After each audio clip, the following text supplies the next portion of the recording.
Assalamualaikum warahmatullahi wabarakatuh. Yang terhormat, tutor pengampu mata kuliah Filsafat Ilmu Pendidikan Universitas Terbuka. Perkenalkan, saya Selvia dengan NIM 877330811 akan mempresentasikan tugas tutorial 2 mengenai filsafat ilmu yang mengawasi dan memperkuat ilmu pendidikan, di mana filsafat ilmu ini menjadi landasan berpikir dan yang sistematis untuk memastikan ilmu pendidikan ini eksis, ilmiah, dan bermakna bagi kehidupan manusia. Bagaimana filsafat ilmu itu mengawasi eksistensi?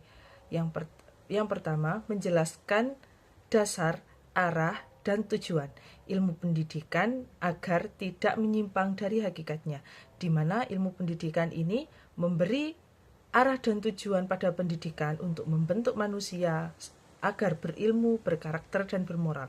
Lalu mengkritisi asumsi, laporan, dan praktik pendidikan agar tetap relevan dan bermakna, dan menjaga pendidikan dari penyimpangan nilai dan kepentingan yang sesat. Yang kedua, bagaimana filsafat ilmu ini memperkuat keilmiahan?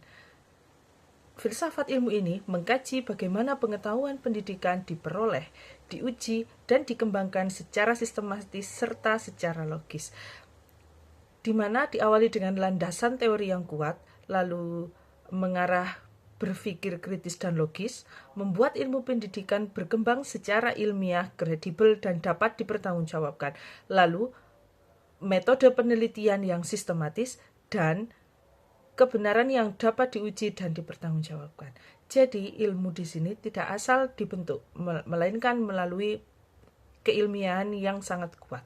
Lalu, memperkuat nilai-nilai filsafat ilmu ini memastikan bahwa ilmu pendidikan berorientasi dan kebaikan manusia, kemaslahatan bersama, di mana filsafat ilmu ini menanamkan nilai moral, etika, dan kemanusiaan dalam setiap proses pendidikan, menghargai budaya, keberagaman, dan martabat setiap manusia, menggunakan ilmu pendidikan untuk meningkatkan kualitas hidup dan membangun masyarakat yang lebih baik.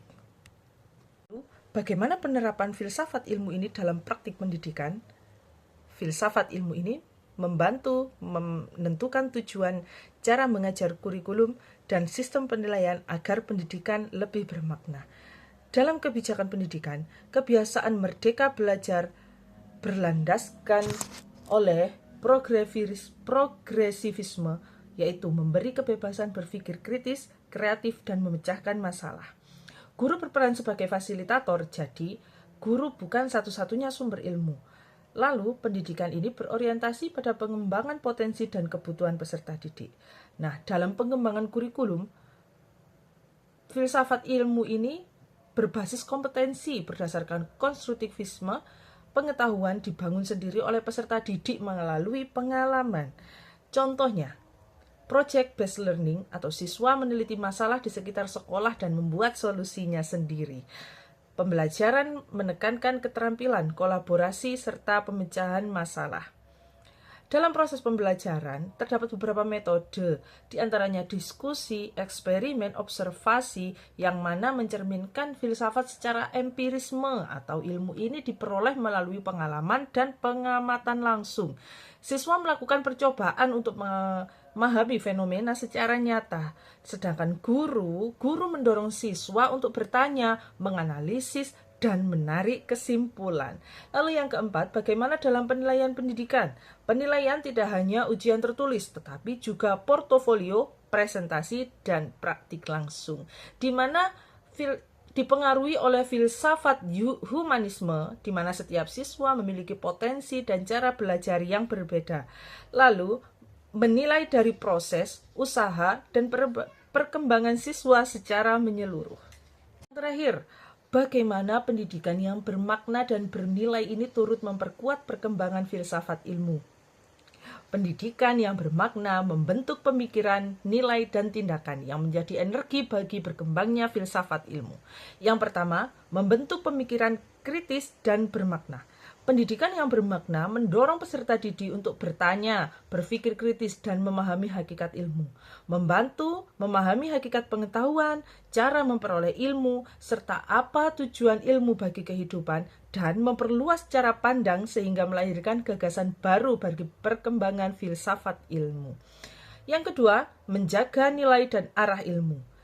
Pendidikan ini bernilai memastikan ilmu digunakan secara bijaksana dan dapat dipertanggungjawabkan sesuai dengan tujuan kemanusiaan, di mana menanamkan nilai kejujuran, etika, moral, dan tanggung jawab dalam mencari dan menggunakan ilmu tersebut, mencegah penyalahgunaan ilmu dan menjaga agar ilmu tetap berpihak pada kebaikan manusia, memperkuat filsafat ilmu agar tetap berlandaskan nilai kemanusiaan dan kemaslahatan bersama.